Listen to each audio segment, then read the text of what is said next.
You might remember we've just had a referendum in Britain's membership of the EU.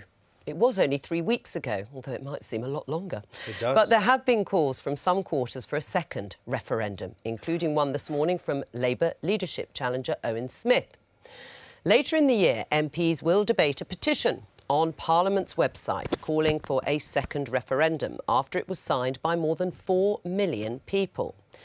The idea has already been debated in the House of Lords. Let's have a listen to Labour's Una King talking about what she thinks should happen.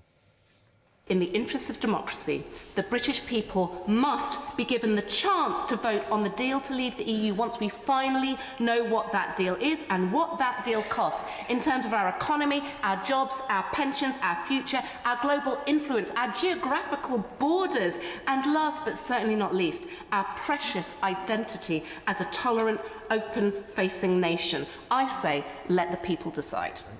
Well, that was Una King in the House of Lords. And to discuss the possibility of a second referendum or vote, I'm joined by the Labour MPs David Lammy and Frank Field. David voted to remain in the EU and Frank voted to leave, just to make that clear.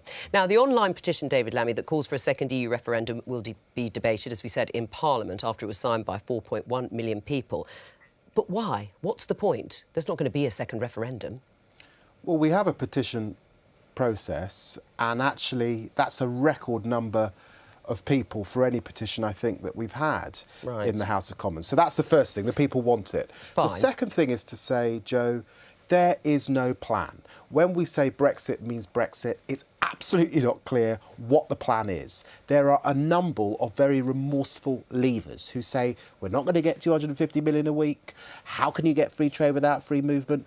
All of these issues. So on that basis, those that have signed the petition say, actually, can we have a second referendum on the plan if one emerges? Now, there's another view, and the other view is it should come back to Parliament.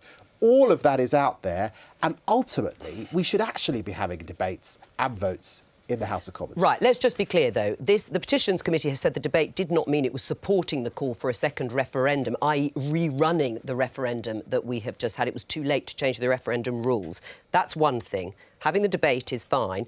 What you're suggesting is having a referendum on the deal or the plan that is then actually put together by the Theresa May government. You support that, do you? No, my primary view is actually it should come back to Parliament. My primary view is there should be no Article 50 without Parliament acting, but ultimately the plan has to either come back to Parliament or back to the people. What do you say, Frank Field? It's an awful lot of people, 4.1 million people. Then you add people who have got buyer's remorse and the plan that no one knows what it looks like. Why shouldn't Parliament be the body that decides whether we actually trigger Brexit? Well, there were 17 million voting to actually come out. It's not surprising that people may be wanting a second view on this. I'm not against Parliament having a debate on that, but I think people have noticed today the government's moved on.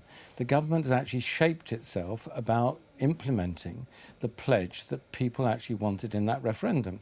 And we've got the key ministries announced first about how we disengage from our current relationship with Europe to forge a new one. Right. So the idea that the government's going to go back on that is just living in cuckoo land. But it's true to say it was advisory, though, isn't it? I mean, the referendum result was advisory. That's true. Well, you can say that, but I mean... But it is the fact, isn't it? Well, let's look what Mrs May doesn't think it's advisory. Mrs May is actually acting on it.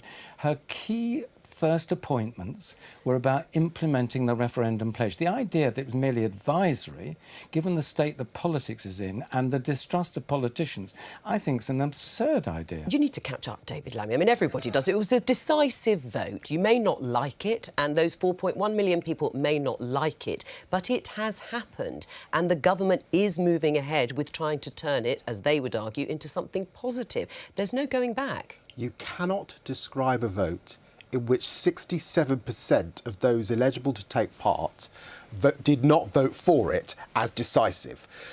16 million people in Britain did not vote to leave the EU, and 13 million people stayed at home, so I imagine they like the status quo. If we want to remain a united country, then actually let's listen to the advice, but let's recognise that a larger chunk of the country did not go for this. The economy is going south. We have no trade deals with any other country in the world. It will take quite a long time to negotiate them. Let us pause, let us reflect, let us think very carefully about the future of this country. Yes, accept the advice, but accept that many millions of people did not vote for Brexit. Many more than did, in fact. The last thing we want to do is pause. A decision has been made, the government is actually carrying it out, and it's crucial we now get on implementing that agenda. The agenda, I think, is something different, where the tension is going to be, and it's going to be particularly acute for the Labour Party. The country has voted to leave. Overwhelmingly, Labour members of Parliament in favour of staying. So that's why David quite rightly says, let's bring it back to Parliament. And Owen Smith, one of the leadership challengers, has said he wants a second vote once a Brexit deal is agreed. That's the same as David's, and I think there's no, I mean, it's just, well, I'm speechless, the idea of people thinking that's relevant to what's actually happening at the present time. The key thing will be that the people have actually voted to come out, and there is a majority in Parliament that actually wants to remain. The tension will be, how does the government manage the exit strategy? We've run out of time, I'm afraid, but thank you.